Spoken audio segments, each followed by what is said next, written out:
Properties of bulk matter में सबसे पहली प्रॉपर्टी जिसको हम बोलते हैं इलास्टिसिटी। बात ये आती है कि इस इलास्टिसिटी का यूज क्या है, क्यों हमें पढ़ना है। तो देखो as far as your civil engineering is concern ना, सबसे ज्यादा मेजर रोल में इसी का आता है। जैसे कि हम बिल्डिंग्स वगैरह बनाते हैं, फ्लाईओवर्स वगैरह बनाते हैं ना, रेलवे ट्रैक्स वगैरह बनाते हैं, वायर्स वगैरह बनाते हैं। तो याद करो कोई भी मटेरियल, बेसिकली ये सब चीजें बनती किसके कारण है, सॉलिड्स के कारण। अब ऐसा तो नहीं है ना हम कोई भी सॉलिड उठा के बना देंगे। मान लो हमें लिफ्ट बनानी है ना, लिफ्ट बना दी, चलो तो लिफ्ट को ऊपर नीचे भी तो मूव कराना है। तो ऊपर नीचे अगर कभी भी आप लोगों ने नोटिस किया हो तो लिफ्ट के ऊपर है ना वायर्स लगी रहती है जो उसको ऊपर नीचे तक लेके जाती है।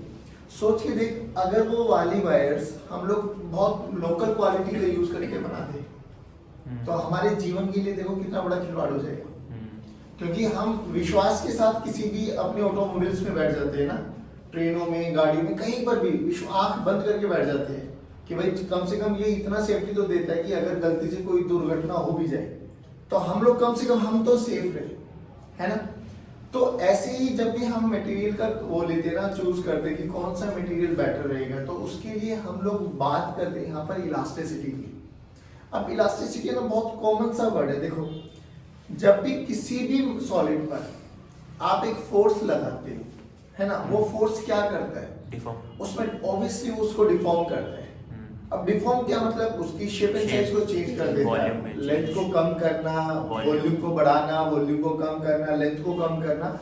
There are certain some changes जो वो किसी भी फोर्स के लगाने के कारण उस सॉलिड में आती है।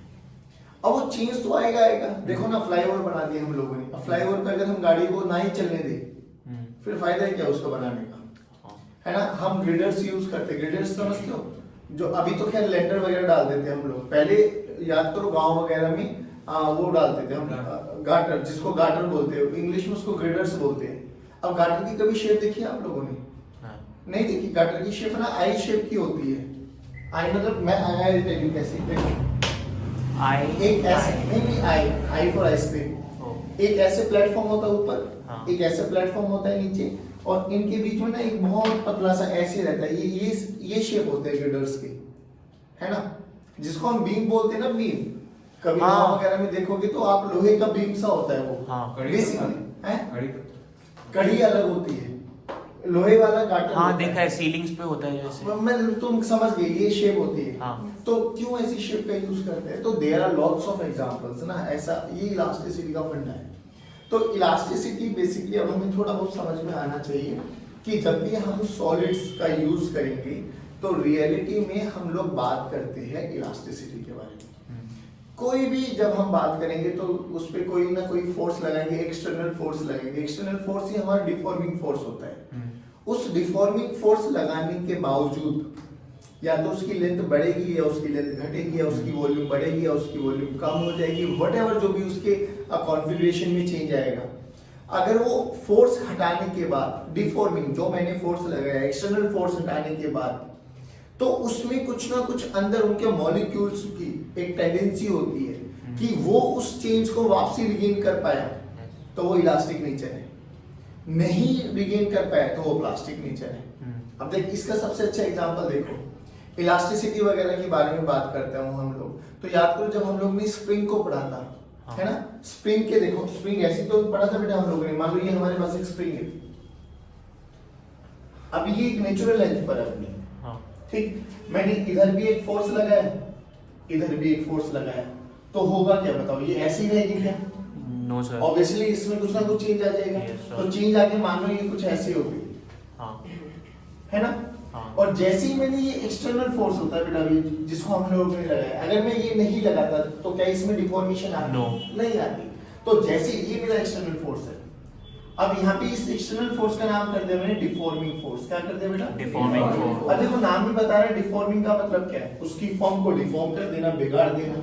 तो ये डिफॉर्मिंग फोर्स है। मैंने जैसे ही मैंने इस डिफॉर्मिंग फोर्स को हटाना है, क्या ये जो ये बेसिकली क्या कहता हूं मैं, इसमें स्प्रिंग की एक इंटरनल फोर्सेस डेवलप हो जाती है ना, इंटरनल फोर्स।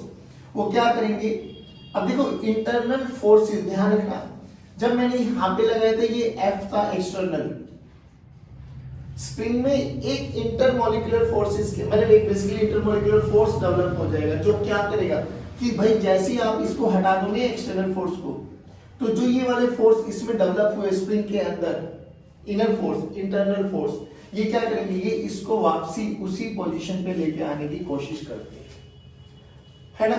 अगर हम उसके इलास्टिक लिमिट, एक वर्ड आएगा यहाँ पे लिमिट, देखो हर एक चीज की एक लिमिट होती है, मेरी आपकी सबकी एक लिमिट है ना। जैसे अभी सुबह खाने वगैरह से ले लो, हम खाने खाते हुए भी हमारी एक लिमिट होती है, कोई 2 चपाती खा लेगा तब कोई 3 खा लेता है। खेलते हुए देख लो आप, कोई बंदा सुबह से शाम तक खेल सकता है, 4 घंटे का उसका भाई लिमिट है उसकी कि मैं 4 घंटे खेल सकता हूँ, कोई आधे घंटे में थक जाता है, कोई 5 घंटे बाद थकता है, कोई 2 घंटे बाद थकता है, सबकी अपनी अपनी एक लिमिट है ना। तो रियलिटी में अगर मैं इसको विद इन इलास्टिक लिमिट के विद इन ही इस पे फोर्स लगाऊं और मैं इस फोर्स को छोड़ दूं तो क्या होगा, ये वापसी इसी शेप में आ जाता है। तो इस शेप में जो लेके आ रहे हैं फोर्स, ये वाले, इनको बोलते हैं हम लोग, बताओ कौन सी फोर्स, रिस्टोरिंग फोर्स, जो इसकी ओरिजिनल शेप को रिस्टोर कराने में हेल्प करते हैं। बट ये रिस्टोरिंग फोर्स कैसे होते हैं, एक्सटर्नल होते हैं इंटरनल होते हैं, इंटरनल। तो इसको बोलते हैं रिस्टोरिंग फोर्स, कि भाई ये रिस्टोरिंग फोर्स है। अच्छा एक बात बताओ, जब मैं इसको खींच रहा था, ध्यान से रखना भाई, नॉर्मली हम यहाँ पे एक वर्ड सुनेंगे जिसको हम बोलते हैं स्ट्रेस। अब वो स्ट्रेस क्या होता है, वो होता है force per unit area, but कौन सा फोर्स सर, एक्सटर्नल लगाए इंटरनल लगाए, तो रियलिटी में वो होता है internal force per unit area. But 98% numericals में आपका एक्सटर्नल ही इंटरनल फोर्स बन जाता है इक्विलिब्रियम कंडीशन पे। अब देखो कैसे, जब ये इक्विलिब्रियम कंडीशन आ गई, इक्विलिब्रियम का मतलब समझ में आ गया कि मैंने इस पे लगाया खींचा खींचा खींचा खींचा, एक पॉइंट पे मैंने रोक दिया, तो इक्विलिब्रियम पोजीशन पे मैं बोल सकता हूं कि ये एक्सटर्नल इसके रिस्टोरिंग फोर्स के बराबर है ना। तो F एक्सटर्नल को ही मैं F रिस्टोरिंग बोल सकता हूं, कब, एट इक्विलिब्रियम कंडीशन पर। नहीं आया बाबा समझ में? पहली बात तो ये समझ लो कि रियलिटी में जब भी हम किसी सॉलिड को किसी भी लोड के, लोड बेसिकली यहाँ पे वेट बोले तो कोई भी मास, हम उस पे कोई भी मास लगाएंगे, एक्सटर्नल फोर्स लगाएंगे तो उसमें डिफॉर्मेशन आना जायज है। कुछ सॉलिड्स ऐसे होते हैं जो जैसे ही आप उसको रिमूव कर दोगे डिफॉर्मिंग फोर्स को, तो उनके अंदर इंटरमोलिकुलर फोर्सेस बेसिकली ऐसे रोल में आते हैं कि वो वापसी उस वाली शेप को रिगेन कर लेते हैं। कुछ कर लेते हैं, कुछ नहीं करते। कुछ कर लेते हैं तो उनको हम इलास्टिक नेचर बोलते हैं, जो नहीं कर पाते उनको हम प्लास्टिक नेचर बोलते हैं। बात समझ में आ गई? तो ये सब चीजें हमारे पास। और जनरली हम इक्विलिब्रियम कंडीशन पे क्या बोलते हैं कि इक्विलिब्रियम कंडीशन पर जो F एक्सटर्नल है, जितना हम लगा रहे हैं वही उसके रिस्टोरिंग फोर्स के बराबर होता है। अब देखो, मान लो यहाँ पर मैंने एक वायर है बेटा, है एक सिंपल सी मैंने एक स्टील की वायर ली, ठीक है। अब जो कि स्टील है बेसिकली हमें वो इलोंगेशन होता हुआ दिखाई नहीं देता, बट नॉर्मली इलोंगेशन होता है ना। अब भाई हम इन निकला है इससे तो नहीं देख पाते किसी में भी डिफॉर्मेशन।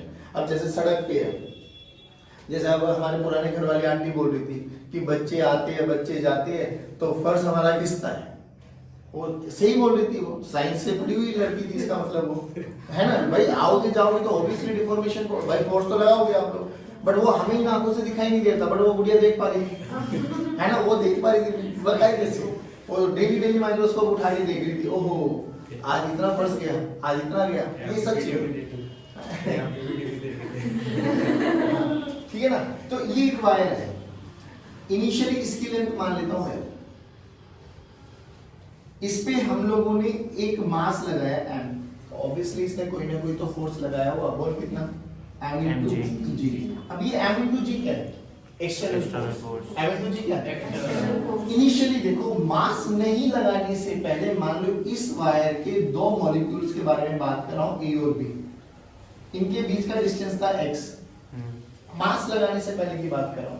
क्या मास लगा दे तो क्या ये डिस्टेंस अभी भी x रहेगा, नहीं रहेगा पहली बात।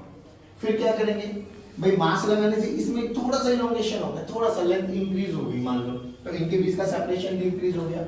जैसे मैं उस मास को हटा दूंगा तो क्या करेंगे, इंटरमोलिकुलर फोर्सेस का काम आ जाएगा कि अगर ये सब कार्यक्रम मैं इलास्टिक लिमिट के विद इन कर रहा हूं, लिमिट के विद इन करना है, ध्यान रखना, लिमिट के विद इन ही करोगे तभी वो स्प्रिंग बार बार अपनी ओरिजिनल पोजीशन को ले पाएगी, नहीं तो कभी ऐसे भी देखा होगा ज्यादा दम ना लगा दे तो हिल है, स्प्रिंग फटाक से वैसी की वैसी रह जाती है। पेन वाली स्प्रिंग के साथ खेलते नहीं, जब तक पेन वाली स्प्रिंग में हम हल्का हल्का फोर्स लगाते हैं तो वो चलती रहती है, बट ओरिजिनल उतनी आ जाती है।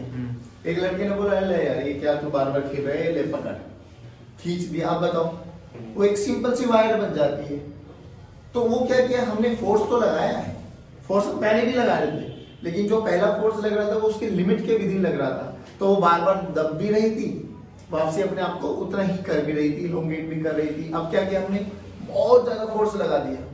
फोर्स लगा दी तो क्या हुआ, उसकी लिमिट को हमने एक्सीड कर दिया, तो उसमें कंप्लीट डिफॉर्मेशन हो गया। अब उसमें ताकत नहीं है कि वो अपनी ओरिजिनल शेप को रिगेन कर पाए। बात समझ में? तो जितना भी ये कार्यक्रम कर रहे हैं हम लोग किसके लिमिट करेंगे, इलास्टिक लिमिट के, और जाहिर बात है उसी का फायदा भी है।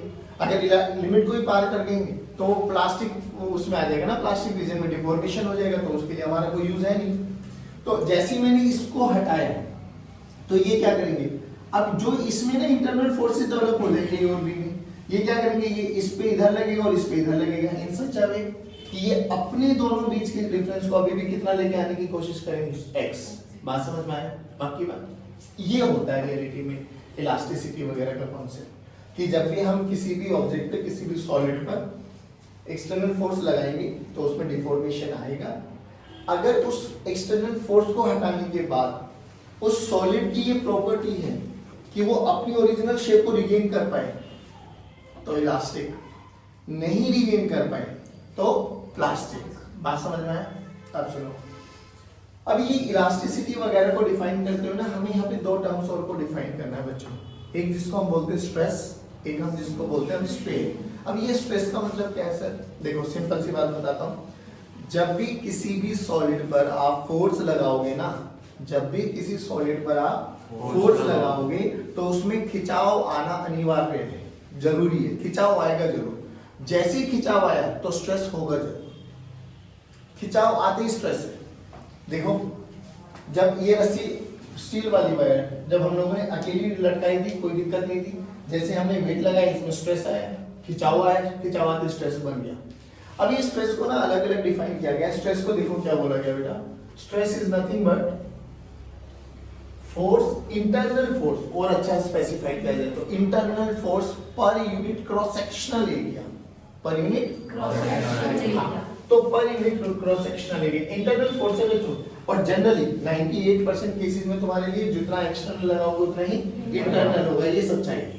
मतलब जनरली तुम ये देखोगे कि mg को ही वो एक्सटर्नल इंटरनल फोर्स मान के चले, क्योंकि वो इक्विलिब्रियम कंडीशन के बारे में बात कर रहा हूं तो उस समय। देखो अब मैं सिंपल से बताता हूं। अब ये स्ट्रेस अलग अलग टाइप के होते हैं। सबसे पहला स्ट्रेस होता है नॉर्मल स्ट्रेस।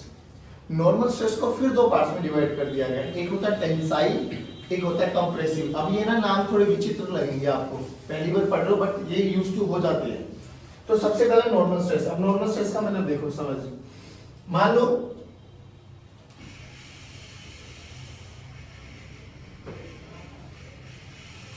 ठीक है, ये हमारे पास कोई भी मटेरियल है, हमने इस पे एक नॉर्मल फोर्स लगाया F, ठीक है बच्चों, नॉर्मल है। तो ये इसका क्रॉस सेक्शनल एरिया बच्चों जहां फोर्स लगा, मान लो ये एरिया ये है। अब जब इस पे फोर्स लगाया तो ऑब्वियसली इसमें कुछ ना कुछ कंप्रेशन आया होगा, तो हमने मान लिया इसकी लेंथ मान लो पहले LT, बाद में देखो फोर्स लगाने के बाद इसमें कंप्रेशन आ गया, एक नीचे रख देते हैं उसको, है तो बाद में ये कुछ ऐसा आ गया। मान लो अब ये लेंथ बन गई है हमारे पास, ये पहले मान लेते कैपिटल है और अब ये हो गया स्मॉल है।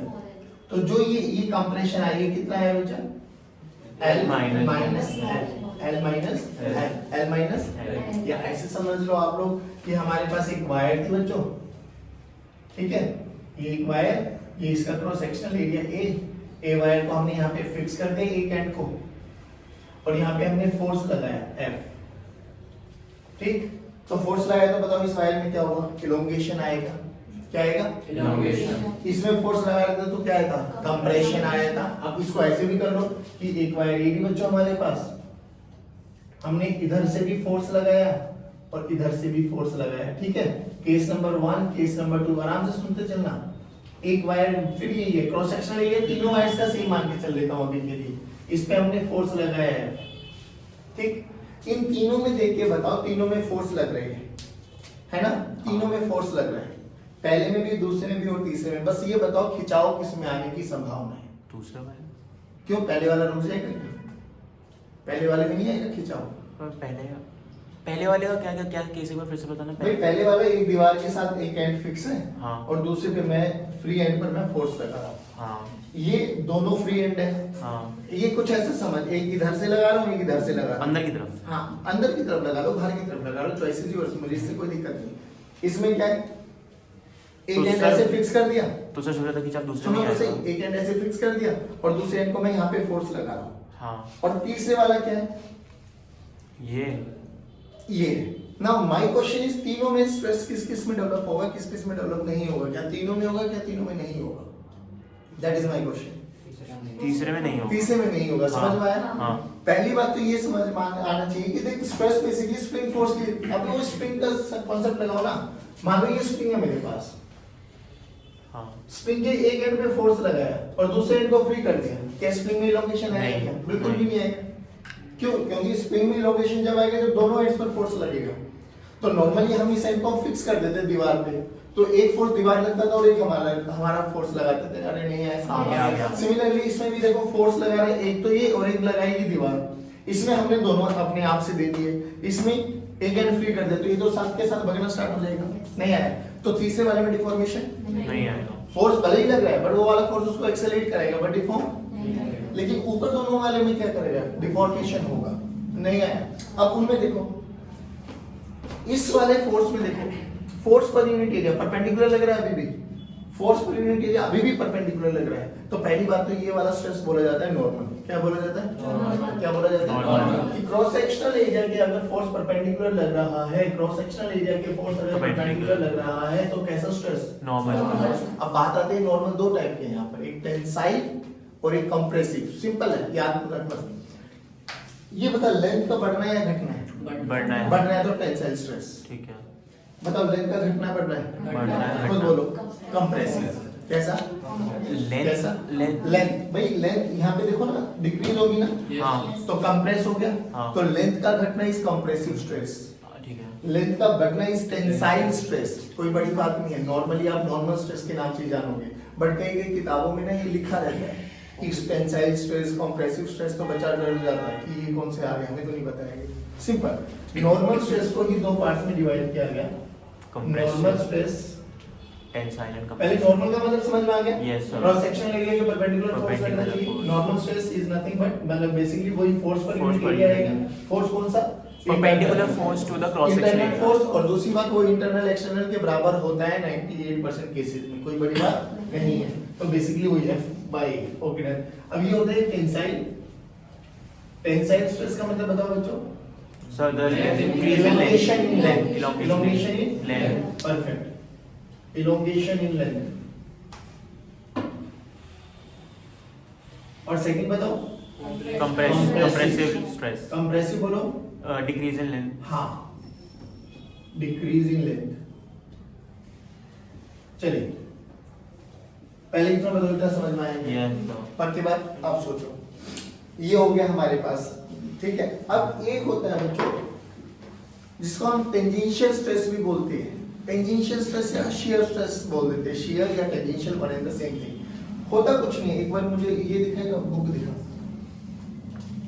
देख, नॉर्मली मैं ये एक्सपेरिमेंट को इस पे भी कर सकता हूँ, वरना आप लोगों ने कई बार देखा होगा, थोड़ा सा समझने की कोशिश करना। हाँ देखो, मान लो ये मेरे पास एक कोई भी ब्लॉक है, ठीक, लेंथ हाइट सब कुछ है। इसमें ना नीचे वाले एंड को मैंने फिक्स कर दिया, क्लैंप कर दिया, यानी नीचे वाला पार्ट नहीं मूव करने वाला। और मैंने इसमें ना एक इधर ऐसे टेंजेंशियल डायरेक्शन में फोर्स लगाया, टेंजेंशियल डायरेक्शन में फोर्स लगाया। तो नॉर्मली होता क्या है, ये सबसे अच्छे एग्जांपल है ना, ज्यादा फील आप लोगों को आ जाती है चारपाई वगैरह पे। तो चारपाई के चार पाए होते हैं, है ना, उन चारों को फिक्स कर दे अगर हम, और उस पर टेंजेंशियली ऐसे फोर्स लगाए, तो नीचे की शेप चेंज नहीं होगी, बट ये जो ऊपर वाला पार्ट है ये हल्का सा स्लाइटली डिस्प्लेस हो जाता है। हाँ। देखो आई टेल यू कैसे, ठीक है। मान लो मैंने इस पे फोर्स लगाया है, नीचे वाला फिक्स है, नीचे वाला फिक्स है तो क्या होगा, तो देख ये कुछ ऐसा शेप आ जाएगा इसका, हाँ नहीं है, ये टेबल हाँ जैसे नॉर्मली ये करते हैं हम लोग, हाँ। स्कूल में भी ऐसे टेबल पे पैर रख के ऐसे नहीं करते थे, तो वो कच कच कच कच आगे पीछे सच में आवाज होती है ऐसी, तो basically that is tangential stress. अब ये क्या होता है बाबा, ध्यान से देख, मान लो ये एक्स डिस्प्लेस हो गया, भाई पहले ब्लैक वाला था, अब ये ब्लू वाला आ गया, मान लो इसकी लेंथ मान लो एल, तो ये कितना डिस्प्लेस हुआ, थीटा, तो tan थीटा निकाल यहां से, tan थीटा बोल, sir X by X Y L X Y L. X Y L. X Y L. X Y L. X Y, L. पहली बात। अब अगर थीटा बहुत छोटा है, हाँ। थीटा बहुत छोटा है, तो tan थीटा को मैं थीटा भी लिख सकता हूँ, इफ tan थीटा को मैं अभी I am tell you if theta is very very small, very small का मतलब बच्चों देखो हम नॉर्मली यहाँ पे ना 15 डिग्री तक लेके चलते हैं, आई टेल यू कैसे, देखो ध्यान से, मेरे पास ये बताओ ये एक राइट एंगल ट्रायंगल है या नहीं है, हाँ सर मान लो ये एंगल थीटा है, ये परपेंडिकुलर है, ये बेस है, ये हाइपोटेन्यूज है, बोलो sin थीटा बोलो, sin थीटा हाँ। तो p by h sin theta बोलो, p by h perfect, sin theta हो गया p by h, और tan थीटा बोलो, sir p by b p by B. Perfect. Yes सोच के देखिए थीटा अच्छा खासा एंगल है, हाँ अगर मैं इस थीटा एंगल को बहुत छोटा कर दूं, बहुत छोटे का मतलब समझना प्लीज पे अटेंशन, थोड़ा और छोटा कर दूं, ठीक है थोड़ा और छोटा कर दूं अगर मैं, अब ध्यान से देख, क्या मैं ये बोल सकता हूं कि एंगल बहुत छोटा है हाँ और ये वाली साइड और ये वाली साइड साथ अप्रोक्सीमेटली सेम, हाँ तो मैं बोल सकता हूँ if theta is very very small, if theta is very very small, तो अपन बोल सकते हैं h is nearly approximately equals to Base. b, तो h की जगह b रखो, हाँ तो sin थीटा देखो क्या बन गया, tan थीटा और p by b b and that is Tan tan theta. theta और this is approximately theta। तो अगर एंगल छोटे होते हैं तो हम sin थीटा को थीटा और tan थीटा को भी थीटा भी लिख सकते हैं, थीटा को sin थीटा और tan थीटा भी लिख सकते हैं, जैसे हमें अपने लिए सहूलियत लगे। तो अगर ये बहुत छोटा सा, ये तो है ऐसा तो है नहीं कि ये नीचे एंड फिक्स कर दिया 30 डिग्री आपकी पूरी की पूरी बॉडी शिफ्ट हो गई, नहीं होता ना, तो ये बहुत छोटा सा angle slightly 1 degree 2 degree 4 degree 10 degree ऐसा होता है। तो अगर इतना छोटा डिग्री हुआ तो मैं theta is very very small, तो tan थीटा को क्या लिख सकता हूं, theta that is x by l। अभी भी क्या होगा बेटा, अभी भी फोर्स तो मतलब स्ट्रेस तो अभी भी क्या होगा, स्ट्रेस तो अभी भी वही डिफाइन किया जाएगा sir, force per unit area, force per unit area, force per unit area, force per unit area. एक होता है हाइड्रोस्टैटिक स्ट्रेस। बेसिकली क्या होता है कि देखो हाइड्रोस्टैटिक में ना क्या होता है कि लिक्विड जो होता है ना, लिक्विड या गैस है ना, वो क्या करते हैं कि अगर मैं एक स्फीयर को उठा के एक लिक्विड में डाल दूं, ठीक, और लिक्विड में मैं प्रेशर बढ़वाऊं, तो देख सोच के देख, एक बॉल है मेरे पास, उस बॉल को मैं चारों तरफ से दबा रहा हूं, तो बताओ उस बॉल का क्या चेंज होगा, वॉल्यूम क्या चेंज होगा, क्या चेंज होगा, पहले मान लो ये बॉल मेरे हाथ में थी, ठीक है, मैं इस पे कोई भी प्रेशर लगा रहा था, ठीक, अब जैसे जैसे मैं इस प्रेशर को बढ़ाता जा रहा हूं चारों तरफ से बराबर, तो वॉल्यूम कम होती चली जाएगी। Yes, so- तो इसको बोलते हैं हम हाइड्रोस्टैटिक स्ट्रेस। हाइड्रोस्टैटिक का मतलब कुछ नहीं, बेसिकली लिक्विड के कारण जो स्ट्रेस लगता है, और लिक्विड में जो प्रेशर लगता है, हालांकि अगला चक्कर हमारा वही है, उस पे लिक्विड फोर्स लगा रहा था, हाँ ठीक है हाइड्रोस्टैटिक स्ट्रेस, ठीक है भाई।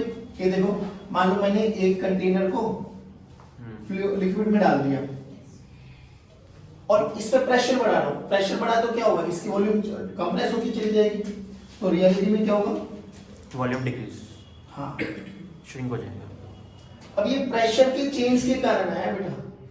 अब याद करो आप लोगों ने 9वीं 10वीं क्लास में ना प्रेशर पढ़ा होगा, प्रेशर का फॉर्मूला बोलो, force per unit area, force per unit area. अब तेरे दिमाग की घंटी बजी होगी, सर ये स्ट्रेस क्या है, फोर्स पर यूनिट एरिया, तो क्या ये प्रेशर है, यस, नहीं there is a huge difference between stress and pressure, but as far as hydrostatic stress is concerned, तो यहाँ पर देखो ये इस पे लगेगा, ये भी तो एक तरीके का स्ट्रेस ही लगा रहा है, सुनो ये बेसिकली प्रेशर ही है, हाँ। दिस इज प्रेशर, वो प्रेशर नहीं है। अभी I tell you what is the basic difference, ये प्रेशर है, तो ये क्या होगा, ये चेंज इन प्रेशर आया भाई, चेंज इन प्रेशर, प्रेशर का वेरिएशन आया तभी तो उसकी वॉल्यूम कंप्रेस हुई है। अगर सेम प्रेशर रहता तो वॉल्यूम ऐसी की ऐसी रहती, पहले ये था नीले वाला, अब ये आ गया। तो बेसिकली क्या हुआ, हाइड्रोस्टैटिक स्ट्रेस, अगर मैं स्ट्रेस लिखूंगा तो स्ट्रेस क्या होगा, it is nothing but change in pressure delta P. P is pressure, P is आप फॉर्मूला देखो, दोनों का फॉर्मूला होता है फोर्स पर यूनिट एरिया है। तो सर इसका बेसिक डिफरेंस क्या है, यहाँ पे आप प्रेशर बोल रहे हो, वहां पर आप स्ट्रेस बोल रहे हो, वहां बोल रहे हो कि स्ट्रेस ही रहेगा, वहां प्रेशर मत बोल देना।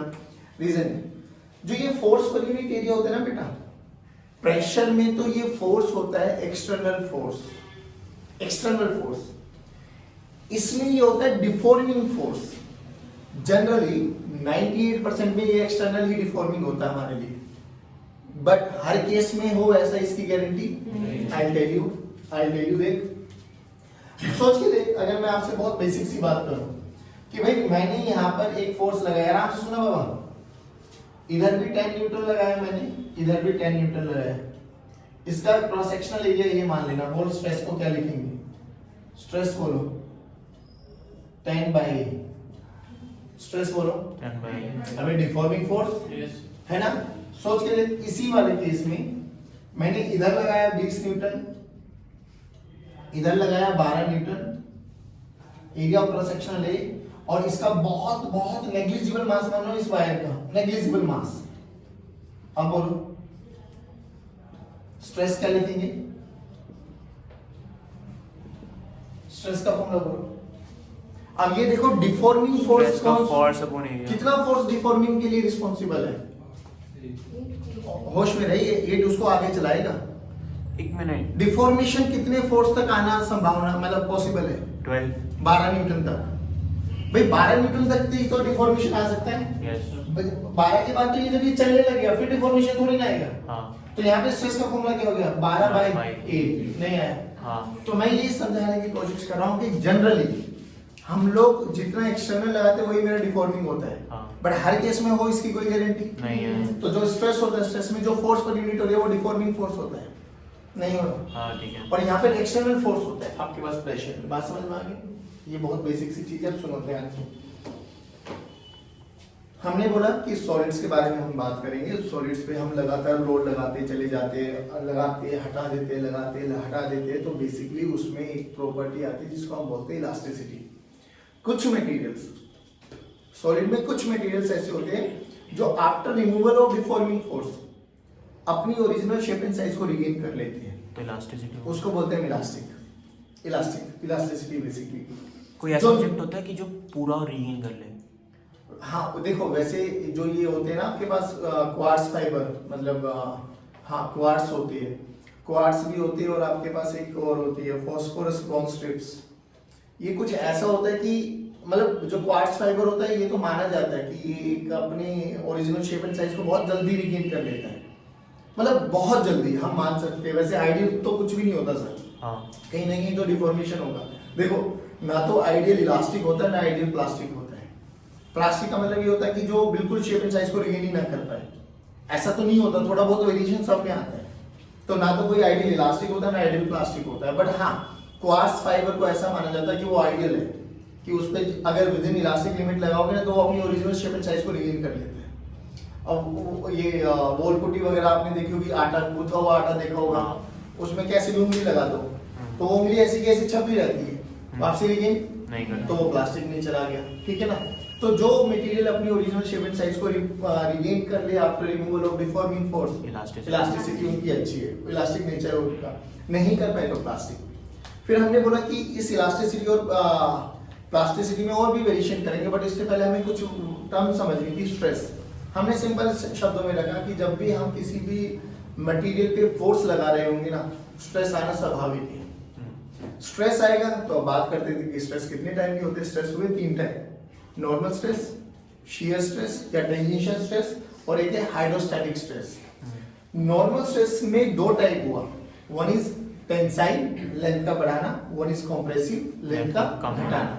हाइड्रोस्टैटिक में जब फ्लूइड बेसिकली क्या हम लिक्विड या गैस उसके प्रेशर बढ़ाएंगे तो उसकी वॉल्यूम को कंप्रेस करेगा। शियर, पर आपने तो बोला प्रेशर कांस्टेंट रहता है। हाँ प्रेशर तो कांस्टेंट है भैया, बट प्रेशर कांस्टेंट रहेगा तो वॉल्यूम में चेंज क्या आएगा। हमें तो चेंज देखना है ना बेसिकली कि कितना मैक्सिमम ये विथस्टैंड कर पाता है। हाँ ठीक है। कितना मैक्सिमम विथस्टैंड कर पाएगा। ऐसा नहीं कि हम कोई मटेरियल बनाए, हमने बिना उसकी स्ट्रेंथ को मेजर करे मटेरियल बना दिया। भाई मैं अभी लिफ्ट का एग्जांपल क्यों ले रहा था, भाई लिफ्ट में जो हम ऊपर वायर लगाते हैं, लिफ्ट कभी देखी है ना हम लोगों ने, तो लिफ्ट में जब हम ऊपर नीचे गए होंगे तो कभी देखना लिफ्ट में ऐसी वायर्स लगी रहती है यहाँ पर। अब सारा खेल इस वायर्स का है। अगर इस वायर ने बहुत ज्यादा वजन पे अपनी स्ट्रेंथ को लूज कर दिया, स्ट्रेंथ को लूज करने का मतलब क्या, टूट गई, तो गए काम से लोग।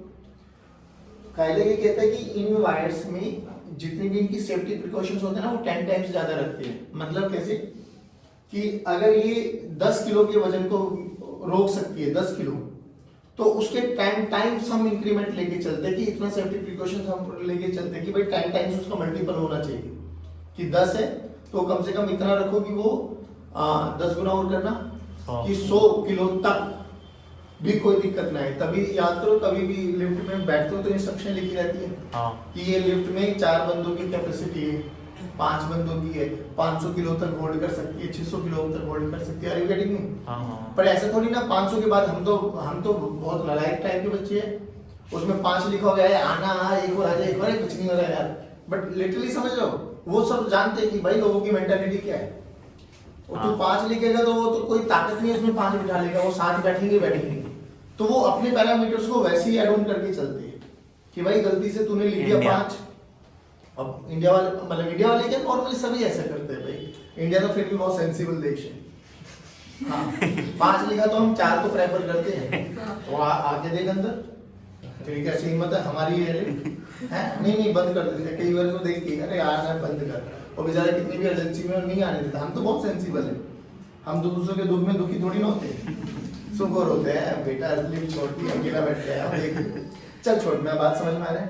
तो लिटरली हम ये सब चीजें रखते हैं, भाई ऐसा होता है और कुछ नहीं। बात समझ में आई? टेंसाइल, देन कंप्रेसिव, इधर हाइड्रोस्टैटिक होता है, और ये शेयरिंग होता है, टेंजेंशियल स्ट्रेस बेसिकली आप लोग, उसमें थीटा का वेरिएशन आता है। अब एक टर्म आती है जिसको बोलते हैं स्ट्रेन।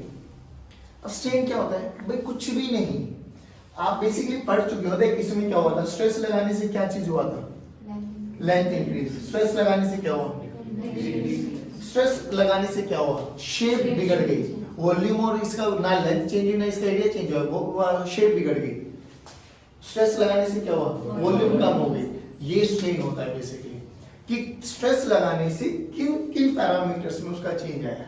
तो basically strain is defined as the ratio of change in configuration by original configuration. Initial length इसकी L मान लें, चेंज हो गया L डैश हो गया।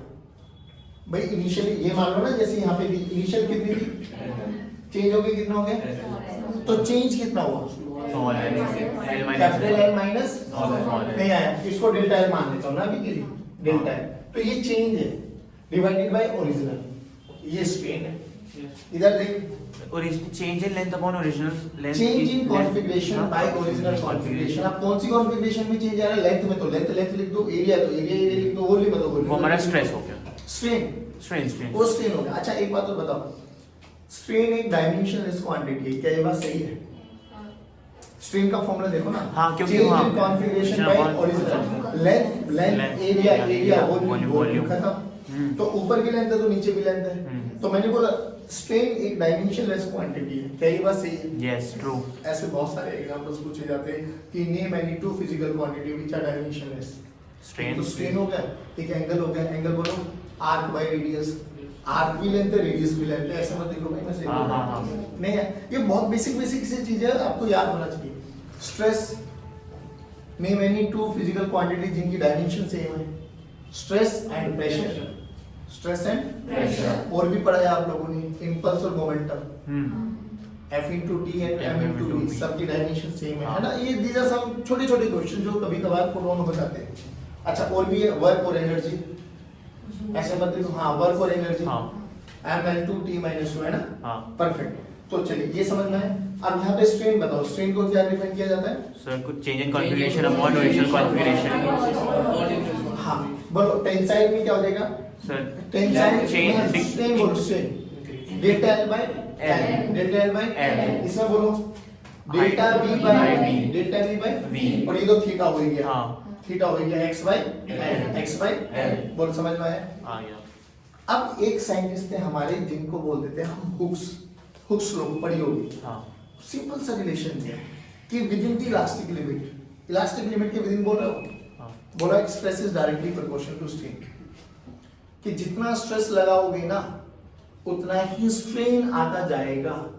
कंडीशंस है विद इन द, ये सब प्रोसेस इलास्टिक लिमिट के विद इन होना चाहिए। वही स्प्रिंग वाला जो एग्जांपल, वो स्प्रिंग वाला एग्जांपल कि मान लो एक स्प्रिंग था, स्प्रिंग बैलेंस ले लो हम, उस पे 50-50 ग्राम का बट्टा लगाते चले जाओ।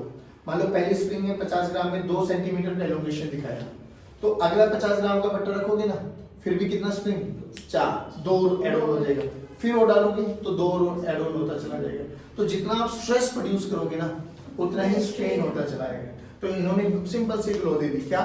Stress is directly proportional to strain within the elastic limit. एक बार समझ आप में वो बता दो कि स्ट्रेन और स्ट्रेस में फिर से डिफरेंस बता दो। Stress force per unit area है। हाँ। कौन सा फोर्स? Internal force. कौन सा एरिया? Cross sectional area. ये ध्यान रखना। स्ट्रेन क्या है? Change in configuration by original configuration का रेशियो होता है। अब उन्होंने क्या बोला? जितना स्ट्रेस आप पैदा करते जाओगे उतना ही स्ट्रेन, बट ये सब प्रोसेस होगा किसमें? इलास्टिक लिमिट के। नहीं आया समझ में? पक्की बात? चलिए मैं बताऊं।